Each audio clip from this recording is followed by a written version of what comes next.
C'est quand on la positionne au moment du montage. Donc pour l'instant, laisser la longue, c'est pas grave. Alors ensuite, on va monter donc la trousse. Pour ça, il faut refermer la fermeture éclair. Alors on ne la ferme pas en entier. On la laisse ouverte, on la ferme sur environ 3 cm. On retourne la trousse donc sur l'extérieur. Et alors là, donc vous pouvez fermer la trousse pour l'instant. Il faut positionner en fait la fermeture éclair, donc au milieu ou à la hauteur que vous le désirez, en sachant qu'il faut bien faire attention que les yeux doivent être visibles. Donc ça veut dire que vu qu'après on va faire les angles, il faut que les yeux, donc moi mes yeux sont ici, donc je mets à peu près au milieu en sachant que je laisse un petit peu plus haut sur le bas de la trousse. Voilà, comme ça. Donc mes yeux sont là. Là c'est le bas de la trousse donc qui représente la bouche. Donc voilà, c'est à peu près au milieu. Alors là, ce qu'on fait, c'est qu'on épingle bien les bords. Et avant d'épingler l'autre partie, on réouvre la trousse en fait, pour pouvoir la retourner après. Donc là, on épingle. Donc c'est cette partie qu'il faut épingler correctement pour que la fermeture éclair ne bouge pas et qu'elle soit raccord. Maintenant, on va coudre les deux côtés. Donc n'oubliez pas, laissez bien la fermeture éclair ouverte, hein. Attention, parce que sinon vous allez être embêté, vous n'allez pas pouvoir... Ça m'est déjà arrivé hein, dans les premières trousses que j'ai fait, où j'ai dit, oui il faut la laisser ouverte, je l'ai lu hein, sur le patron, oui je l'ai pas fait, et du coup je me suis retrouvée bien embêtée, j'ai dû tout découdre, donc c'est une perte de temps et une perte d'énergie. Donc on se rebascule bien en largeur de point 2. Quand on arrive au niveau de la fermeture éclair, donc on ralentit pour essayer de ne pas taper les dents de la fermeture éclair. Moi je fais une petite marche arrière. Voilà, sur la fermeture éclair, puisqu'on va devoir couper le fond.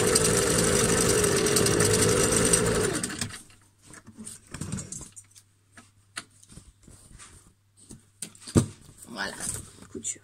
Donc vous voyez, alors je sais pas si on va voir si c'est pas trop flou. Je sais pas comment on fait pour si j'appuie. Non. Voilà. Donc j'ai bien fait ma couture. Je peux enlever mes épingles. Alors ici je vous conseille. Alors moi c'est un tissu qui est s'effiloche et je n'ai pas voulu surjeter parce que c'est un peu galère. Donc je vais donner un petit coup de ciseau cranteur. Fermeture, ça va pas passer. Donc la fermeture éclair ça ne passe pas bien sûr dans le ciseau cranteur. Donc faites attention en passant le ciseau de pas éclater le ciseau déjà et qu'il n'y ait pas un petit bout de la fermeture éclair qui saute parce que sinon vous risquez de vous prendre ça dans le... ça risque de vous sauter dessus quoi. Donc un petit coup de ciseau cranteur, ça fait propre. Et on fait pareil de l'autre côté.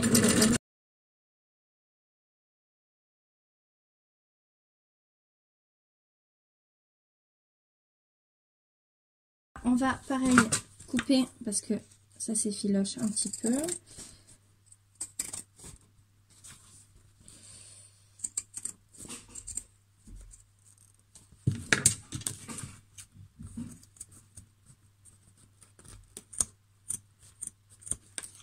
Voilà.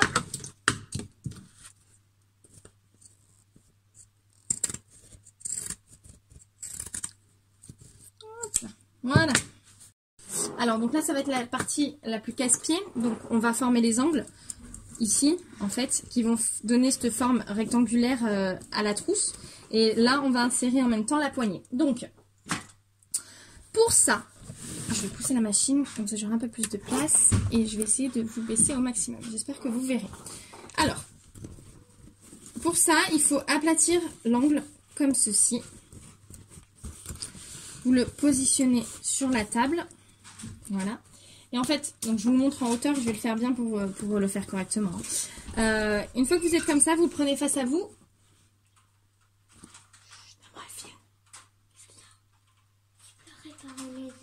Oui, donne-moi, je te répare les ailes. Attendez, il faut que je répare les ailes de Batman.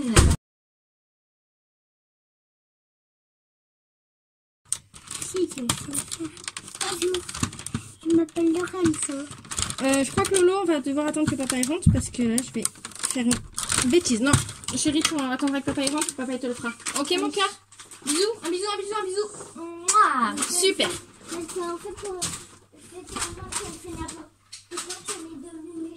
Ok. Alors, donc on en était là. Donc une fois que vous avez formé votre coin comme ceci, avec votre règle, alors moi j'ai pris 5 cm de largeur, vous pouvez faire plus. Moins, ça fait moins joli, mais plus vous pouvez. Donc, en fait, il faut que vous arriviez à positionner votre règle pour que d'un coin à l'autre, ça fasse les centimètres que vous voulez. Donc moi ici, en l'occurrence, 5. Donc, armée de mon petit stylo friction, je vais vérifier, je suis bien à 5.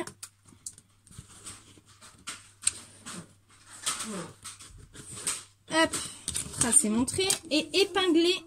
Alors, je vais épingler au-dessus parce que je n'ai pas regardé. Lorenzo, s'il te plaît, par contre, la porte de la chambre. Chérie, la porte de ta chambre, s'il te plaît. Ça nous donne ceci. Il faut faire ça sur les 4 angles. Alors, je vais déjà faire ça sur les 2 angles du bas, donc qui n'ont pas les yeux, parce qu'il n'y a pas les poignées à mettre. Donc, tout simplement, là, on va piquer sur notre trait. Et en fait c'est magique, c'est fini après.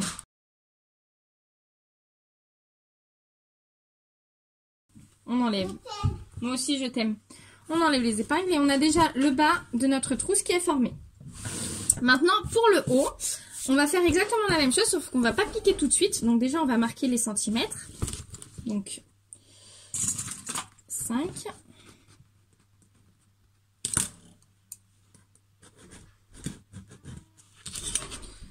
5. Là. On met une épingle au-dessus. On fait pareil de l'autre côté.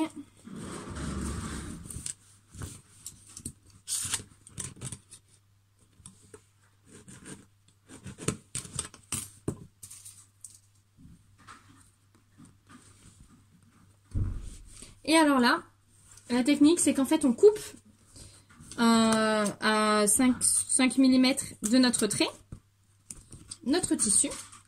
Alors, me direz-vous, mais pourquoi fait-on tel ça? Pour pouvoir glisser notre petite poignée. Donc, on enlève une épingle, maintenant que c'est coupé. On glisse la poignée à l'intérieur, donc elle doit ressortir comme ceci, la poignée sur l'intérieur de la trousse. Donc on la laisse dépasser un petit peu, hein, comme ça on peut... C'est pour ça que je vous ai dit on la fait plus longue. Ça permet de la laisser dépasser pour la, entre guillemets, solidifier, si je puis me permettre de dire comme ça.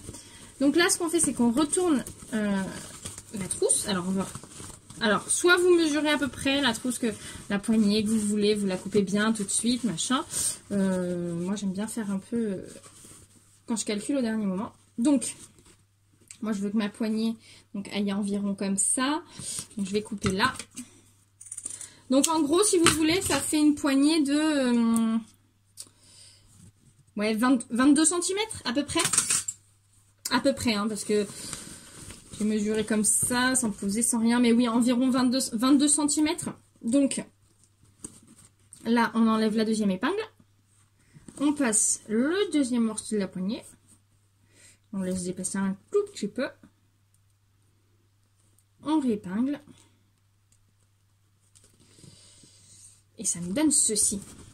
Nous avons nos 2 petits angles. Deux petites couettes. Et donc là, pareil, on va piquer sur notre trait. Et après, ce sera fini.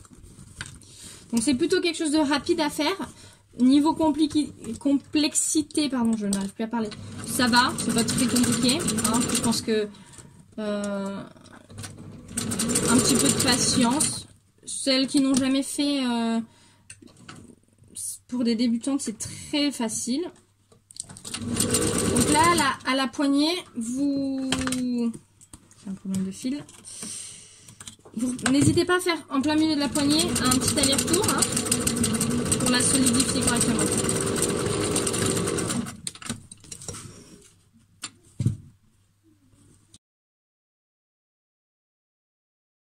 Alors là, vous pouvez passer un petit coup de ciseau cranteur sur le bout.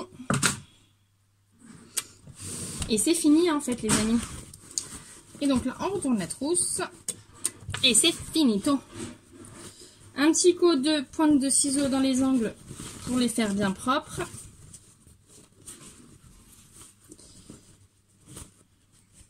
Et encore même avec le doigt des fois ça suffit.